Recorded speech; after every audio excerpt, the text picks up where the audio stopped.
행복하자 아프더라도 시리즈 18번째 설교입니다. 오늘 본문은 구약 성경 열왕기상 18장 1절부터 21절 말씀까지입니다. 구약 성경 열왕기상 18장 1절부터 21절 말씀까지 제가 성경 본문을 봉독합니다.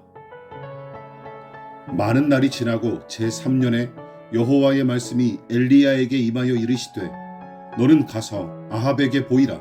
내가 비를 지면에 내리리라.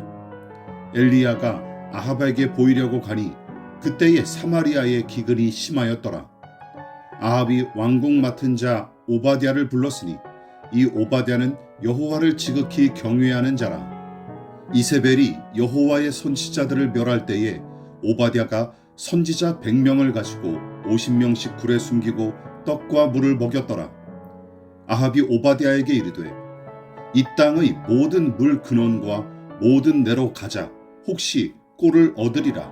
그리하면 말과 노새를 살리리니 짐승을 다 잃지 않게 되리라 하고 두 사람이 두루 다닐 땅을 나누어 아합은 홀로 이 길로 가고 오바댜는 홀로 저 길로 가니라.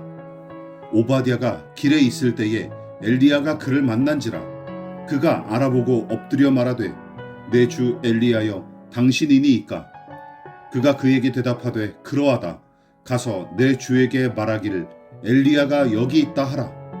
이르되 내가 무슨 죄를 범하였기에 당신이 당신의 종을 아합의 손에 넘겨 죽이게 하려 하시나이까? 당신의 하나님 여호와께서 살아계심을 두고 맹세하노니 내 주께서 사람을 보내어 당신을 찾지 아니한 족속이나 나라가 없었는데 그들이 말하기를 엘리야가 없다 하면 그 나라와 족속으로 당신을 보지 못하였다는 맹세를 하게 하였거늘 이제 당신의 말씀이 가서 내 주에게 말하기를 엘리야가 여기 있다 하라 하시나 내가 당신을 떠나간 후에 여호와의 영이 내가 알지 못하는 곳으로 당신을 이끌어 가시리니 내가 가서 아합에게 말하였다가 그가 당신을 찾지 못하면 내가 죽임을 당하리이다.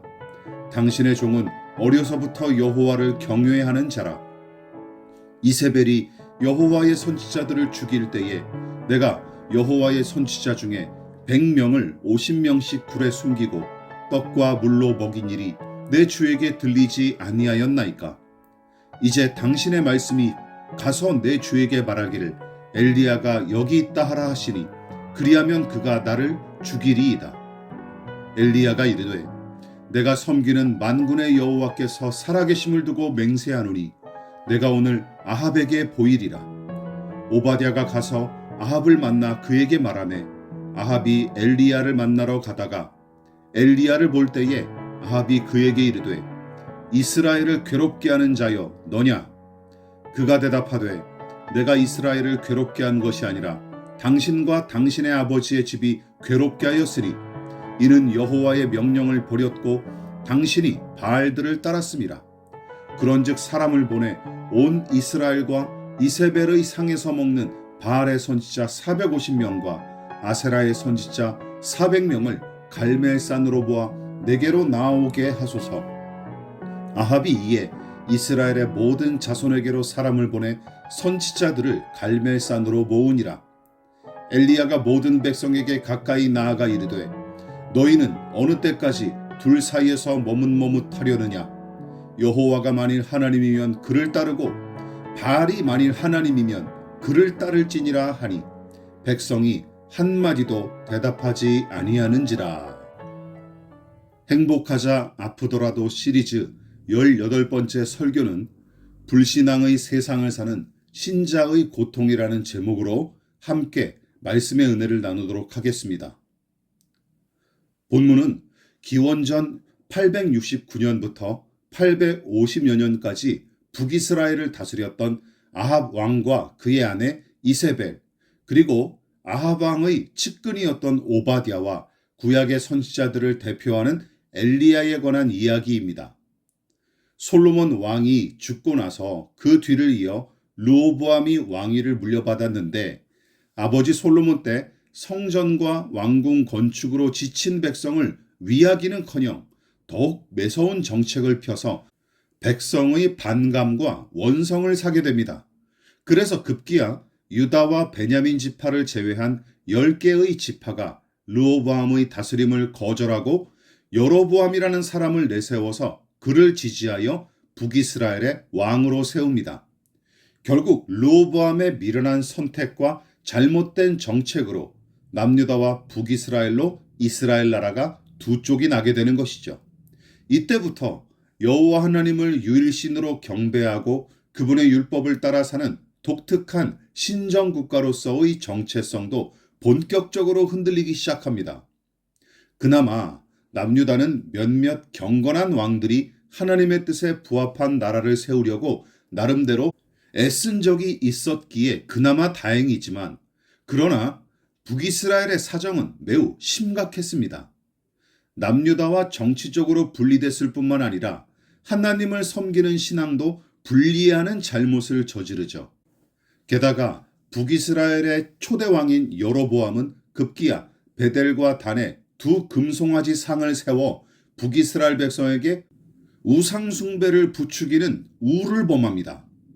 이렇게 첫 단추를 잘못 끼운 탓에 북이스라엘은 하나님을 모르는 이방 나라와 다를 바 없이 변질했고, 경건히 하나님을 섬기면서 올바르게 백성을 다스리는 선한 왕이 단 한 번도 등장하지 않은 채 훗날 아수르에 의해 멸망당하고 맙니다. 그런데 그 악명 높은 북이스라엘 왕들 가운데서도 악질로 손꼽힐 만한 왕이 바로 본문에 등장하는 아합 왕이에요. 열왕기상 16장 30절은 그를 이렇게 묘사하고 있습니다. 오므리의 아들 아합이 그의 이전의 모든 사람보다 여호와 보시기에 악을 더욱 행하여.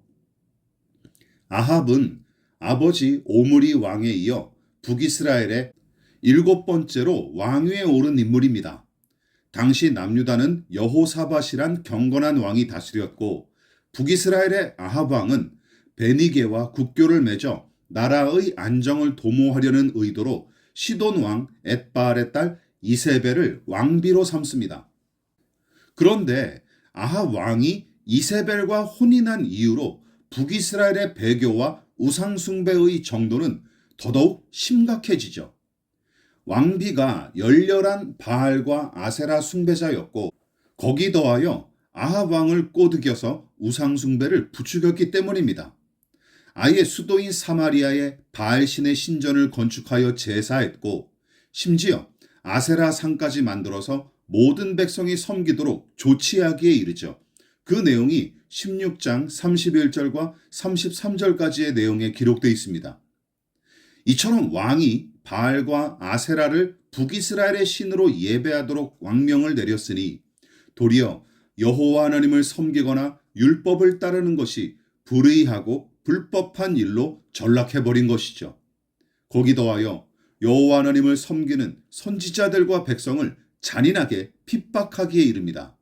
그러니까 북이스라엘에서는 하나님을 섬기면 왕명을 위반하는 일이었기에 믿음의 사람들은 안락한 생활과 안온한 생활은 꿈도 꾸지 말아야 했습니다. 이 지경까지 왔는데 북이스라엘 백성 중 누가 미쳤다고 하나님을 섬기겠습니까?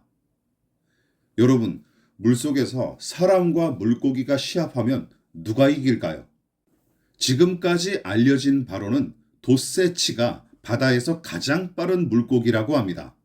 최대 시속이 무려 68마일, 대략 109km나 된다니 육상에서 가장 빠른 치타와 달리는 속도와 비슷할 정도입니다. 반대로 도세치나 다른 어류를 육지에 올려놓고 사람과 달리기 시합을 하면 누가 이길까요? 길게 고민할 필요도 없는 문제죠. 왜냐하면 누가 이길지 빤히 알 수 있을 만큼 한쪽에 너무나 유리하기 때문입니다. 따라서 이런 식의 시합은 그야말로 불공평하고 불공정할 따름입니다. 그러나 이런 불공평과 불공정이 그저 상상에서 그치지 않습니다. 대부분 사람이 자주 겪는 현실이고 뼈저리게 절감하는 일상인 셈이죠. 여러분, 모든 사람은 소중한 존재여서 당연히 존중받을 권리가 있고 자신의 꿈을 펼쳐나갈 기회가 누구에게나 공평하게 주어져야 한다는 생각에 이의를 제기할 사람은 없을 것입니다. 그러나 현실은 절대 공평하거나 공정하지 않습니다. 시쳇말로 금수저, 흙수저라는 말이 여기에 해당하지 않습니까? 모든 아이가 비슷한 경제 수준의 환경에서 태어나고 학력이나 인격이 크게 차이 나지 않은 부모들한테서 자라난다면 어떨까요? 그러나 현실은 정반대입니다. 우리는 줄곧 인생을 마라톤에 비유하곤 하는데 41.19km에 해당하는 그 코스를 어떤 이는 애누리 없이 제로 지점에서 출발하고 어떤 사람은 태어나 보니 42km 지점에 이미 와 있는 사람도 있기 마련이에요. 또한 누구는 두 다리가 터져버릴 것 같을 정도로 일평생 전력 질주하기 일수인데 어떤 사람은 자동차나 비행기를 타고 편안하게 잽싸게 결승선을 통과하기도 합니다. 자본주의 사회가 낳은 생리라고 받아들이기는 하지만 세상이 전혀 공평하지 않을 뿐더러 모든 사람이 동등하게 대접받지 못하는 이 현실은 참 씁쓸할 따름이죠. 2007년 우리나라에서 이루어진 대선과 2012년 대선에서 연이어 참패한 야당과 그 지지자들이 기득권 정당에 유리하게 작용하는 선거법 그리고 정치를 냉소로 몰고 가는 지독히 편향된 언론의 행태 등을 지적하며 이처럼 한쪽으로 쏠린 조건 때문에 한국 사회가 너무 보수 편향적으로 또한 야당에 의한 정권 교체가 어렵다는 의미를 담고 있는 용어로서 기울어진 운동장이라는 표현을 많이 사용했었습니다. 즉, 운동장이 진보 세력에 불리하게 기울어져 있으므로 공을 차는 선수가 상대편을 이기기가 어렵다는 게 기울어진 운동장 이론의 요지라고 할 수 있습니다. 물론 기울어진 운동장 이론은 야당 내에서도 아니란 핑계에 불과하고 더불어 제대로 패배 원인을 진단하는 게 아니라며 많은 비판을 받았던 이론 중 하나입니다. 물론 우리나라의 정치적인 상황을 정확하게 빗댄 표현으로 보기에는 조금 부족해 보일 수 있지만 이것보다 더 큰 문제가 있습니다. 그것이 무엇일까요? 그것은 바로 이 사회를 지탱하는 법과 규칙, 도덕과 종교적 가치가 이러한 차별과 불평등을 부추기는 경우입니다.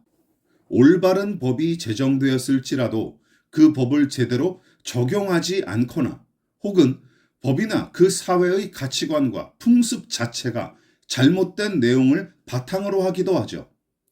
한 개인이 어떤 체계, 시스템이나 조직의 생리와는 전혀 다른 가치관과 방법으로 살아가게 될 때 그는 기울어진 운동장에서 뛰는 선수와 비슷한 처지에 놓이기 마련입니다. 똑같은 조건, 동등한 무대, 개인의 양심과 하나님의 뜻을 제대로 반영하는 곳에서는 이런 것이 문제될 게 없죠. 그저 주어진 선한 체제에 개인이 선하게 응답하면 그만입니다. 그러나 문제는 무엇입니까? 개인이 속한 조직의 규칙 자체가 잘못된 사상이나 가치관에 근거한 악법과 악습이고 더불어 그 조직에 속한 구성원들의 생리와 공기 자체가 불의하다면 여러분, 믿음의 사람들은 그 속에서 어떻게 해야 할까요? 쉽게 말해 20세기 초부터 중반까지 온 세계를 전쟁과 처참한 살육으로 몰아넣었던 독일과 일본 제국주의, 잘못된 공산주의 이념에 사로잡혀 수천만 명을 살해한 러시아나 중국, 만일 저와 여러분이 그 나라에 속한 국민이라면 어떠해야 할까요? 멀리서 찾아볼 필요도 없습니다. 그리 멀지 않은 우리나라의 과거 군부 독재 시절을 떠올려 보십시오. 우리는 개인의 양심과 생명과 민주적 가치를 말살하면서까지 권력에 미친 자들의 다스림을 받았던 그 부끄러운 시절을 이미 살아오고 살아냈습니다. 혹은 이윤을 얻기 위해 불법을 마구 저지르고 불의한 일을 자행하는 회사의 직원, 아이들에게 썩은 음식을 제공하고 폭행과 성추행도 서슴지 않는 교육기관에 속한 교사, 국민의 세금을 아무렇지도 않게 횡령하면서 사리사욕을 채우기만 혈안이 된 공공기관의 공무원이나 군대의 군인, 제멋대로 교회의 재정을 유용하고 추잡하게 교인을 이용해 먹는 데만 급급한 담임 목사와 중직자들, 이런 작자들이 왕노릇하면서 실권을 장악한 그 교회의 일원이라면 여러분은 어떻게 하겠습니까? 물론 돈벌이에 미친 수전노나 무조건 성공과 윤택한 삶을 추구하는 사람이라면 이런 문제로 그다지 크게 고민하지 않을 것입니다. 이런 사람들은 부조리한 행태와 불의한 일들에 관해 이의를 제기하면 이렇게 얘기하겠죠. 그게 뭐 어때서? 뭐가 큰 문제라고 하며 의아해할 것입니다. 교회는 어떨까요? 교회는 좀 더 나을까요? 그렇게 생각하는 사람이 요즘 어디 있습니까? 교회는 별반 다르지 않거나 오히려 더 심각한 상황입니다. 목회자가 재정의 횡령과 유용을 일삼고 온갖 만행과 추행을 저지르는데도 교인들은 성경을 다 암송하고 하루에 5시간, 7시간씩 기도하는 목사라며 맹목적으로 추종하고 떠받들죠. 그런 왕 목사에게 깨평이나 받아내려고 굽실대는 부교육자들도 똑같은 작자들입니다. 오늘부터 몇 주에 걸쳐 이 본문을 함께 나눌 때 뭐로 가도 서울만 가면 된다 하는 이 속담의 가치관을 신봉하는 사람에게 이 설교들은 그저 고리타분한 이야기와 소음에 불과하게 될 것입니다. 불의의 공기를 마시는데도 전혀 불편해하지 않고 사악한 생태계 속에서 아무 문제 없이 산다면 이런 고민을 할 필요조차 없죠. 그러나 오늘 설교는 하나님의 나라와 그 의를 추구하고 진리와 선한 양심을 지키기 위해 힘쓰며 성부와 성자의 성품을 닮아 성령의 거룩한 열매를 맺으려고 몸부림치는 사람들이 불의의 공기를 들이키며 사는 게 너무나 힘들고 사악한 생리가 충만한 환경에 적응하지 못할 때 필요한 말씀들입니다. 아합 왕이 다스리던 그 시대가 불의의 공기와 사악한 생리가 충만하게 지배했던 때였죠. 우상 숭배자들이 도리어 대접받고 호의호식하던 시대였습니다. 사악하고 음란한 자들이 기울어진 운동장의 좋은 자리를 선점하고서 선한 믿음의 양심을 가진 사람들을 마구 짓밟았습니다. 다수의 의견이 죄악과 불의를 선택하는 시대에 엘리야는 선지자 노릇을 했고 하나님을 경외하는 오바댜는 자신의 신앙을 숨기고 아합 왕의 신하로 은밀하게 살았습니다. 또한 오바댜가 선의로 동굴에 숨긴 100명의 선지자들과 7,000명의 남은 믿음의 사람들은 기울어진 운동장 한 구석에 처박혀 있어야만 했어요. 그러니까 열왕기상 17장부터 19장의 내용을 종합해보면 이런 통계가 나올 수 있습니다. 정확한 통계가 아니라 성경의 기록을 근거로 기계적으로 합산한 내용이니 그렇게 유념해 들으시기 바랍니다. 북이스라엘 전체 백성 중 아합 왕 때 신앙을 지킨 사람이 최소한 7,000명에서 7,102명이라는 계산이 나오는 것이죠. 여러분, 이 숫자가 많다고 생각하십니까? 이스라엘 10개 지파가 연합하여 세운 나라에서 기계적으로 단순하게 계산한 인원이 고작 7,102명일 뿐입니다. 다윗이 다스릴 때 유다 지파의 인구가 성인 남자만 47만 명이었고 나머지 이스라엘은 110만 명이었다라고 기록하고 있습니다. 역대상 21장 5절에 기록되어 있어요. 물론 시대가 다르고 나머지 이스라엘 지파로 비교하는 것 자체가 무리이긴 하지만 어느 정도 가늠할 만한 작업이어서 이 수치만 놓고 계산해 보면 신앙을 지킨 사람은 고작 0.6%, 그러니까 1%도 안 되는 숫자에 불과합니다. 게다가 아합 왕은 다윗 왕과 150년 이상 차이가 나는데 그 기간 동안 인구가 더 늘어난 걸 고려해 보면 아합 왕 당시 신앙인의 비율은 더더욱 낮아질 수밖에 없습니다. 이처럼 기울어진 운동장에 서 있다 보면 유리한 고지를 선점한 사람들 편에 빌붙는 사람들이 훨씬 많아지기 마련이죠. 거기가 악하고 불의한 자리라도 상관이 없습니다. 이세벨이 북이스라엘의 문화와 종교의 생태계를 바꿔버렸고 대다수의 북이스라엘 백성은 불의한 판도로 변화한 데서 저항하지 않았고 최소한 이의도 제기하지 않은 채 매우 손쉽게 그 환경에 적응해 나아갔습니다. 그나마 가장 용감하게 앞서서 저항한 사람은 엘리야밖에 없었고 오바댜와 100명의 선지자들 그리고 나머지 7,000명의 사람들은 무섭게 박해하는 아합과 이세벨을 피해 숨어 있었어요. 본문을 보면 숨어 있는 그들을 비난하는 내용은 기록되어 있지 않습니다. 왜냐하면 하나님께서 그들이 아합 왕을 정면으로 대적하고 저항하지 못한 것은 사실이지만 소극적인 태도로 도피한 그 행동마저도 불의한 시대에 그래도 야합하지 않은 거룩한 결단으로 봐주셨기 때문입니다. 이 부분에 관해서는 다음 설교를 통해 좀 더 자세히 살펴보기로 합시다. 자, 어쨌든 타락한 세상과 죄인의 본성조차도 이미 죄악으로 기울어져 있으므로 많은 사람이 선택해서 걸어가는 넓은 길은 대개 그 목표 지점과 걷는 의도가 하나님과는 거의 상관없는 경우가 훨씬 많습니다. 예수께서 가르치신 말씀을 보십시오. 지극히 현실적이고 정확한 진단이 아닐 수 없습니다. 마태복음 7장 13절과 14절입니다. 좁은 문으로 들어가라. 멸망으로 인도하는 문은 크고 그 길이 넓어 그리로 들어가는 자가 많고 생명으로 인도하는 문은 좁고 길이 협착하여 찾는 이가 적음이라.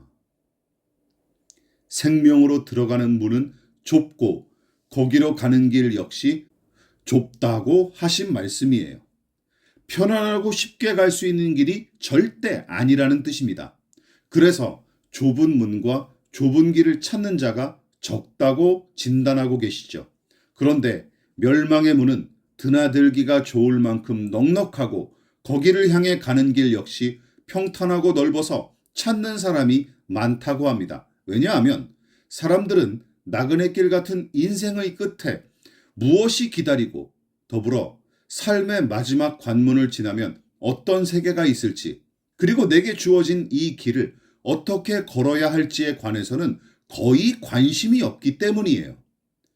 그저 당장 편하게 걸을 수 있는 널찍한 길과 구차하게 허리를 굽히거나 밀어내는 수고가 필요 없는 자동문을 선택합니다. 이처럼 죄악으로 가득한 세상과 부패한 사람의 마음, 불법과 불의가 만연한 이 땅은 이미 지옥을 향해 한참 기울어진 상태임을 우리는 명심해야 할 것입니다. 그래서 그 기울기에 편승하여 편한 내리막길을 걷는 사람이 훨씬 많다는 사실도 우리는 유념해야 합니다. 널리 알려진 시편 1편의 말씀을 보십시다. 참 아름다운 문체와 더불어 풍부한 교훈을 담은 말씀 아닙니까? 또한 이 시는 현실을 매우 정확하게 담아냈다는 사실도 우리는 기억해야 합니다. 시편 1편 1절과 2절 말씀입니다. 복 있는 사람은 악인들의 꾀를 따르지 아니하며 죄인들의 길에 서지 아니하며 오만한 자들의 자리에 앉지 아니하고 오직 여호와의 율법을 즐거워하여 그의 율법을 주야로 묵상하는도다. 소개한 성경 구절은 바로 요즘 교회에서 주로 사용하는 개역개정 성경입니다. 개역개정 성경에 관한 불만이 또한 여러 가지 많이 있지만 이 부분은 기존 개역 한글 성경보다 좀 더 정확하게 번역해서 마음에 들죠. 아래가 바로 개역 한글 성경의 1편 1절입니다. 어떤 차이점이 있는지 보십시오. 복 있는 사람은 악인의 꾀를 쫓지 아니하며 죄인의 길에 서지 아니하며 오만한 자의 자리에 앉지 아니하고. 그러니까 여기서는 복 있는 사람은 두 가지 번역본 모두 단수로 표현했는데 악인, 죄인, 오만한 자에 관한 말씀은 서로 다르게 번역했습니다. 기존의 개역 한글 성경은 모두 단수로 표현했으나 개역 개정 성경은 복 있는 사람의 반대편에 있는 대척점에 있는 자들을 복수로 표현했죠. 히브리어 성경과 다른 번역본 역시 복수로 이 내용을 기록했습니다. 매우 적실한 표현 아닙니까? 왜냐고요? 하나님 편에 서서 여호와의 율법을 즐거워하고 그 율법대로 사는 사람은 너무나 적은데 반해 불신앙의 상태에서 불의의 생리를 따르는 사람들은 너무나 많고 흔하기 때문입니다. 여러분, 뉴스를 보면 간간히 흐뭇한 소식이 들려오기는 하지만 눈살을 찌푸리게 하는 소식은 오늘도 헤아릴 수 없을 만큼 차고 넘칩니다. 그런데 이런 세상의 생리에 기대서 누군가 무조건 행복하자, 무조건 잘 먹고 잘 살자라며 부추기고 있습니까? 기억하십시다. 그런 제안은 도살장에 끌려갈 운명인 줄도 모르고 더러운 우리 안에서 편안히 뒹구는 돼지처럼 살자는 제안에 불과합니다. 불의의 공기가 팽배하고 죄악으로 기울어진 이 세상을 직시하십시다. 그리고 이 참혹한 현실을 직면하십시다.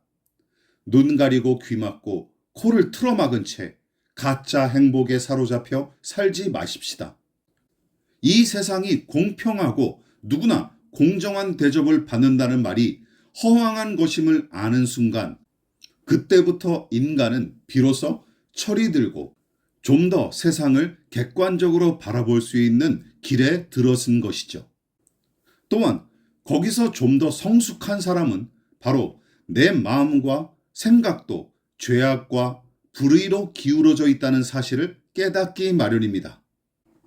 이처럼 내가 서 있는 세상이 망가진 채 기울어진 상태이고 내 마음에 선한 것이 하나도 없을 뿐더러 내 몸의 세포 하나까지도 죄에 물들어 있으며 나를 포함한 모두가 죄악과 불의로 기울어진 세상에서 아무렇지도 않게 살았다는 끔찍한 사실을 깨닫고 경악하는 사람이 바로 거듭난 그리스도인입니다. 믿음의 눈으로 자신과 다른 사람들 또한 세상이 망가져 있다는 사실을 직시하게 될 때 드디어 예수 안에서 참된 행복의 실체가 무엇인지 찾게 되고 갈망하게 되고 목격하게 되는 것이죠. 거기서부터 진정한 행복을 찾는 여정이 비로소 시작되고 출발되는 것입니다. 그 길에 저와 여러분이 함께 동참할 수 있기를, 그리고 끝까지 그 길을 걸어갈 수 있기를 진심으로 축원드립니다. 기도하겠습니다. 세상을 창조하신 분이 하나님이시고 선하신 하나님은 이 세상을 선하게 창조하셨지만 우리 자신을 부패하고 망가진 존재로 만든 우리의 죄악과 허물이 이 아름다운 세상마저 죄악과 불의가 횡행하는 곳으로 전락시키고 말았습니다. 하나님, 그리스도 예수의 공로를 의지하여 자비를 구하옵나니 우리를 용서하시고 우리와 이 세상을 새롭게 하여 주시옵소서. 하나님, 불신앙으로 잔뜩 기울어진 세상은 당신의 살아계심과 다스리심을 부정할 뿐만 아니라 불의가 만연한 세상에 적응하기 위해 당신의 뜻을 거스르는 일들이 비일비재합니다. 세상과 사람을 사랑하시는 하나님, 죄악과 불의로 기울어져 버린 이 세상을 고치시고 회복시키시며 죄의 몸에 사로잡혀 시름하고 탄식하는 우리에게 주의 뜻을 따라 살아갈 힘과 용기를 공급하여 주옵소서. 또한 당신의 나라가 이 땅 가운데 충만하게 하여 주시옵소서. 세상의 길이 아니라 하나님 나라의 길을, 많은 사람이 가는 길이 아니라 예수께서 걸어가신 길을, 안락과 형통을 추구하는 넓은 길이 아닌 진리를 따르는 사랑과 정의의 길을, 영생을 향하는 생명의 좁은 길을 걸어가게 하여 주시옵소서. 지금도 우리를 향해 나를 따르라 하고 말씀하시며 재촉하시는 예수님의 이름으로 기도합니다. 아멘.